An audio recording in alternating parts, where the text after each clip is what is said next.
Halo Sehat, info kesehatan berbasis ilmiah dari hasil riset, review tim medis, dan juga dokter. Jangan lupa subscribe. Ada saat ketika perjalanan menggunakan pesawat harus dilakukan, bahkan ketika sedang hamil. Jika kandungan sehat, maka terbang dengan pesawat seharusnya aman-aman saja.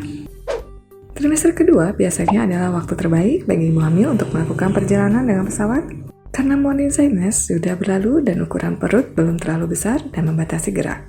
Tetapi, bagaimana dengan ibu yang usia kandungannya masih di trimester pertama? Jika Anda sedang hamil dan berencana untuk bepergian menggunakan pesawat, maka konsultasikan dulu rencana ini dengan dokter kandungan atau beda.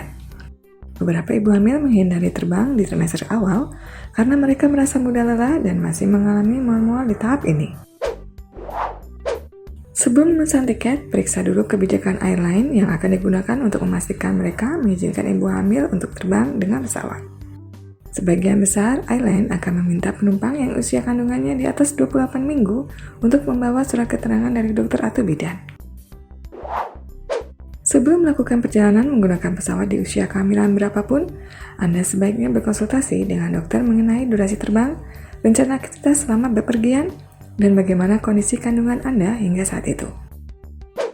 Kondisi di dalam pesawat seperti perubahan tekanan udara dalam kabin serta kelembapan yang rendah, dibarengi dengan perubahan fisik pada ibu hamil, tentu akan menimbulkan pengaruh termasuk meningkatnya detak jantung dan tekanan darah. Selain itu, ibu hamil juga sebaiknya menghindari makanan atau minuman yang bisa memicu penumpukan gas di perut sebelum terbang karena gas ini akan memuai di ketinggian dan menyebabkan rasa tidak nyaman. Bila kondisi kandungan sehat dan normal, perjalanan dengan pesawat aman untuk dilakukan oleh ibu hamil sejak trimester pertama hingga usia kandungan memasuki 36 minggu. Beberapa penerbangan internasional membatasi penerbangan hanya hingga usia kandungan 28 minggu. Namun, ibu hamil juga harus tahu bahwa kedaruratan pada kehamilan umumnya terjadi di trimester pertama dan ketiga, sehingga harus menjadikan ini pertimbangan bila ingin melakukan perjalanan dengan pesawat. Naik pesawat biasanya tidak disarankan jika ibu hamil mengalami komplikasi seperti preeklamsia, membran mengalami robek prematur, risiko persalinan lebih awal, diabetes gestasional, tekanan darah tinggi, kondisi lain yang bisa diperparah oleh penerbangan atau beresiko membutuhkan penanganan darurat. Perjalanan yang menggunakan penerbangan internasional sebaiknya tidak dilakukan bila ibu mengandung lebih dari satu bayi, ibu mengalami kelainan plasenta, ibu pernah mengalami pendarahan vagina atau memiliki risiko atau riwayat keguguran, mengalami tekanan darah tinggi, diabetes, atau preeklamsia. Informasi yang tersedia saat ini menyebutkan bahwa suara, getaran, dan radiasi kosmik tidak berbahaya atau hanya menimbulkan sedikit sekali resiko bagi ibu hamil yang bepergian dengan pesawat sesekali.